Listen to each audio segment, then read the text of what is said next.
Hello, today I would like to show you how you can do well on your task 2. This is from Ielts 1, test 2, task 2, and this is a band 8 plus essay. So I basically want to show this in the easiest way possible, and I would like to explain the grammar, vocabulary, everything in this essay.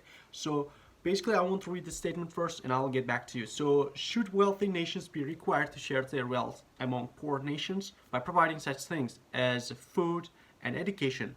Or is it the responsibility of a government of poor nations to look at their citizens themselves?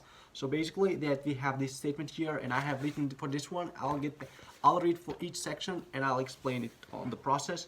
So I'll explain the process, but before writing, please try to improve your vocabulary and the grammar. Every single day you have to work on your grammar if you want to get higher score. So if you have a good grammar, if you have a good vocabulary, it's basically that's what you need. So now I'll read this one, and then now I'll do this. I'll write this one and I'll get back to you. I'll skip the video a little bit, and so it can be a shorter time, and it doesn't take your long time, so it can be more clear for you to understand. So let's get started.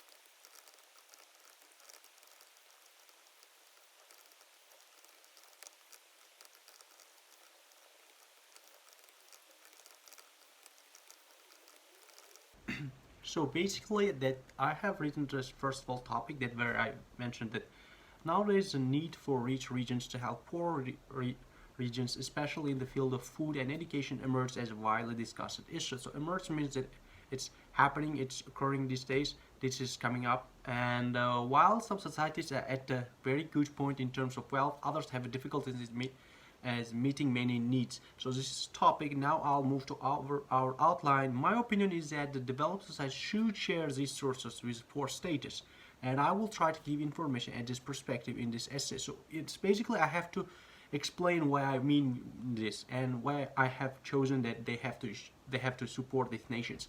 So basically now I'll start writing these ones for first body paragraph. Now then I'll write second and then conclusion. So firstly I have to write this first body paragraph, and once I have finished body paragraph, I'll try to explain it to you more.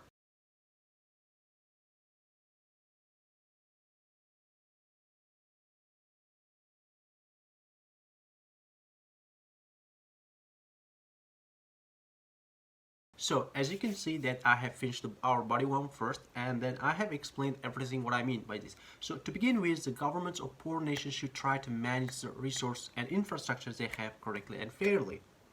First of all, the financial resource coming from here must be used to meet the people's most basic needs, such as learning, health, and food. So the deficiencies at this point cause intensive waves of migration around the world and indirectly create pressure on developed communities as well. Basically, that they have to take the responsibility. Otherwise, they may create pressure on themselves later on anyway. So, and additionally, support from the developed regions will provide serious benefits to the future development of poor countries and will eliminate many negative situations before they occur. So basically that I have mentioned that if they don't help, later on it may create pressure on them. For example, that a lot of migration can happen, and it can put a huge pressure on the developed countries as well. So now I have finished the body one, so now I'll write to body two here. So after writing, I'll get back to you.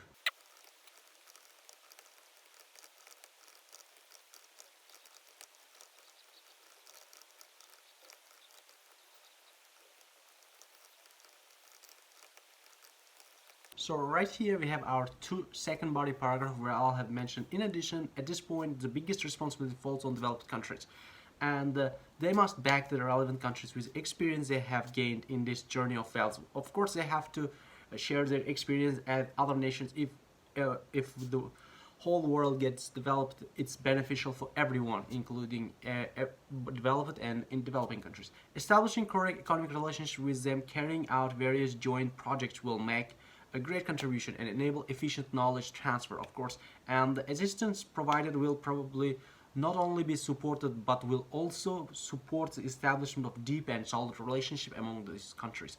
So basically that in the second body paragraph I have mentioned all the good things when they work together.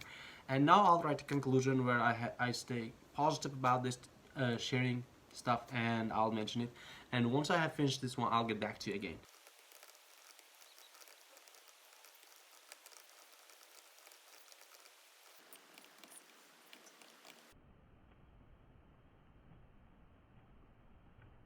So as you can see that I have finished this one, and in conclusion I have stayed positive, and I will read it now and I'll explain to you. So in conclusion, to ensure the world's most reliable infrastructures are used under equal conditions, that our future sustainable developed land should take the initiative in two basic issues and provide the necessary backing and people in need.